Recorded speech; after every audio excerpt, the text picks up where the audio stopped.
Bonjour à toutes et à tous, bienvenue au journal. Voici les titres de l'actualité. L'hôpital Yalgado Ouedraogo, inondé pour la énième fois, les eaux de pluie d'hier nuit ont envahi le centre hospitalier, amenant le gouvernement à annoncer des mesures urgentes pour remédier à la situation. La grande pluie qui est tombée hier nuit sur Ouagadougou a provoqué des inondations dans certains quartiers de la capitale. Ainsi, l'hôpital Yalgado Ouedraogo a été envahi par les eaux, surtout ses services d'urgence. Le Premier ministre et quelques membres du gouvernement se sont rendus sur les lieux pour prendre le pouls du désastre. Draman Guéné. Les patients et le personnel les pieds dans l'eau. Ces images publiées sur les réseaux sociaux hier dans la nuit montrent l'ampleur du sinistre. Une fois de plus, le service des urgences de l'hôpital Yalgado Ouedraogo est inondé. Le service de neurologie a été un peu touché également donc par ces inondations, même de moindre ampleur que ce que nous constatons au niveau des urgences où toutes les salles ont été donc traversées par l'eau. Nous sommes tous conscients que le problème vient de l'extérieur de l'hôpital que de l'intérieur de l'hôpital parce que les voies d'évacuation des eaux à l'extérieur de l'hôpital ne sont pas correctement, pour ne pas dire n'existent pas. Il est pratiquement minuit. Le Premier ministre et quelques membres du gouvernement sont là pour soutenir le personnel et les patients, mais aussi pour évaluer la situation. Il y a des mesures structurelles que nous devons prendre du gouvernement, c'est faire en sorte que le système d'évacuation des eaux fasse en sorte que l'hôpital ne soit plus inondé. Ça, c'est une mesure structurelle. Donc, je demande au ministre de me proposer rapidement, dès demain, il viendra me faire le point sur les mesures d'urgence qu'il faut prendre, mais également les mesures de fond qu'il faut prendre pour essayer de mettre fin à cette situation qui est inacceptable. Cette première inondation cette année au service des urgences de l'hôpital Yalgado Ouedraogo appelle des mesures immédiates, car la saison des pluies ne fait que commencer. Les élus locaux sont en concertation, en rencontre avec le ministre de l'administration territoriale pour exprimer leurs attentes et recevoir des informations liées aux attributions des exécutifs locaux, maintenant que la plupart des conseils municipaux sont installés. Gérard Somé, Nyarkiteda, reportage. C'est le premier face-à-face entre le ministre d'État, Simon Compaoré, ministre en charge de la décentralisation, et les nouveaux élus locaux. À l'entame de leur mandat, l'exercice s'impose comme une nécessité impérieuse afin de les outiller sur les enjeux de la gestion des affaires locales. Des constats peuvent être faits. D'abord, de nombreux acquis qui ont été enregistrés dans la mise en œuvre du processus. Ensuite, il y a que la décentralisation économique n'a pas été suffisamment prise en compte dans le processus de décentralisation. Face à cette réalité, le gouvernement privilégie une vision prospective, une vision qui campe le paysage des collectivités dans le long terme, avec comme défi à relever la participation entière des populations à la mise en œuvre de la décentralisation. Pour y arriver, les échanges seront axés sur les attributions des exécutifs locaux à travers quelques points saillants. Parlerons également des relations entre l'État et les collectivités territoriales, du rôle du maire en tant qu'officier d'état civil et du président du conseil de collectivité en tant qu'officier de police judiciaire. Nous nous entretiendrons avec vous également du rôle du président du conseil des collectivités territoriales en tant que coordonnateur du budget. À la date d'aujourd'hui, 14 communes n'ont toujours pas désigné des maires et des pourparlers sont en cours pour y parvenir. Remise à Corsimoro, dans le centre-nord, de plus de 15 000 petits ruminants à plus de 3 000 ménages vulnérables, dont dans le cadre du projet de renforcement et de résilience à l'insécurité alimentaire. Le projet est soutenu par la Banque islamique de développement et devrait donner les moyens de production aux populations vivant dans la pauvreté. Césaire Carfo, Abdul Rasmane Zongo.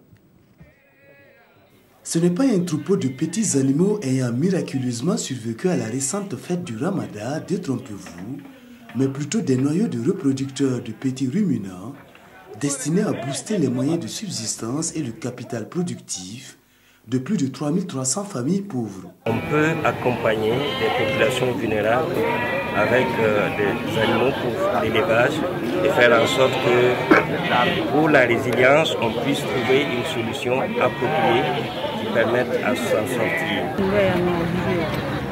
Je suis heureuse et reconnaissante de cette dotation de ruminants que j'élèverai avec soin. Porté par la BID, Banque islamique de développement, le PRIA, projet de renforcement et de résilience à l'insécurité alimentaire, existe dans 7 pays de 6 et sa composante nationale, le Burkina Faso, d'un coût d'environ 600 millions de nos francs, concerne 22 communes du centre-nord, de l'Est et du Sahel. Ce matin, nous avons mis des animaux, 3 femelles et un reproducteur aux familles vulnérables pour qu'ils puissent accroître leurs revenus. Ce projet en tout cas vise à favoriser en tout cas la lutte contre la pauvreté. La valeur marchande et nutritive des produits dérivés, lait, viande, peau, issus de ces ruminants, au total plus de 15 000, contribuera dans quelques années au moins à améliorer les conditions de vie précaires des bénéficiaires. Les acteurs administratifs du projet rue Privial bénéficient d'une formation sur les procédures de passation des marchés. Une formation jugée nécessaire après un constat de mauvaise gestion des fonds alloués au projet qui s'élève à plusieurs milliards de francs CFA. Pawadorogo Janzongo, Zalissa Sanfo. Plus de 7 milliards de francs CFA entre les mains des acteurs administratifs du projet rue Privial.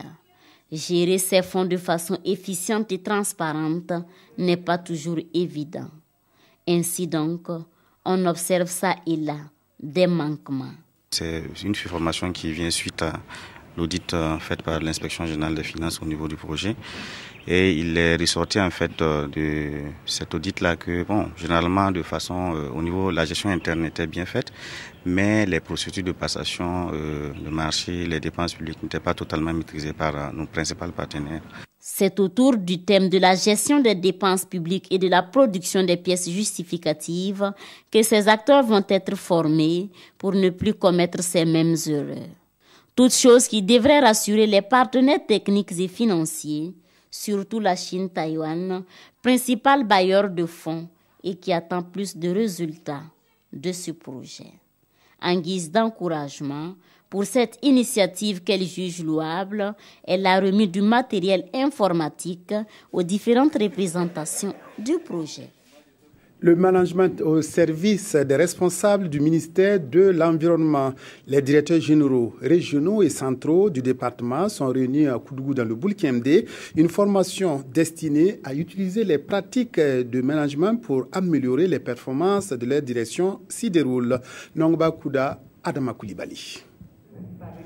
Se réunir est un début, rester ensemble est un progrès, travailler ensemble est la réussite. Cette assertion de Henry Ford trouve toute sa substance dans cette session de formation des directeurs généraux, centraux et régionaux du ministère de l'Environnement, de l'économie verte et du changement climatique. Elle porte sur le management d'équipe et la gestion du changement. Au Burkina, il y a eu quand même un grand changement, institutionnel. Et au ministère de l'Environnement, de l'économie verte et du changement climatique. Et tout changement, naturellement, implique des changements de comportement, d'attitude, de manière de faire. En un mot, cela nécessite aussi que les acteurs, notamment les principaux acteurs que sont les directeurs et chefs de service ici présents, soient mieux outillés. Cette formation comporte plusieurs modules avec pour finalité d'accroître la productivité, l'efficacité et le rendement des agents du ministère en charge de l'environnement. C'est comment mobiliser mes équipes pour l'atteinte des résultats. Dans ce cadre-là, c'est clair qu'il y aura des changements à mener Donc la deuxième partie de la formation est consacrée à comment amener les gens vers les changements, qu'ils soient dans l'organisation, leur façon de travailler, pour atteindre les résultats. Pour cette année 2016, 33 sessions de formation seront organisées au profit de près de 1300 agents dans des domaines tels que l'environnement, la foresterie, la faune, le droit ou encore les ressources humaines. Le Soudan du Sud et ses nouveaux affrontements, le point de presse de l'Union d'action syndicale sont quelques sujets commentés par les journaux de ce lundi. La revue de presse est signée Tobom Evelyne Dabiré. Les quotidiens de ce jour rapportent le point de presse animé ce 8 juillet par l'unité d'action syndicale à Ouagadougou. Principale information de ce point de presse, la légitimation des Kolwego. Pour ce syndicat, tout citoyen a le droit de se défendre contre les malfaiteurs, rapporte Notre Temps. Puis, dans les colonnes du pays, l'unité d'action syndicale déclare « Nous condamnons les exactions et les brebis galeuses qui portent atteinte aux droits humains. Les Kolwego ne sont pas des parias », conclut le syndicat dans Notre Temps. En page internationale, le Soudan du Sud fait encore parler de lui. Les quotidiens de ce jour informent que ce 5e anniversaire de l'indépendance du Soudan du Sud a été sanglant. En effet, écrit Sidoya, les combats ont repris dimanche à Juba entre forces régulières et ex-rebelles, faisant 150 morts à la veille du 5e anniversaire de l'indépendance du dernier né des États de la planète, précise le quotidien d'État. 5 ans d'indépendance essentiellement marqués par une guerre civile de 2 ans et demi qui a du mal à connaître son épilogue, explique le pays. Ce quotidien constate alors que ces 5 ans d'indépendance ont été 5 ans de malheur.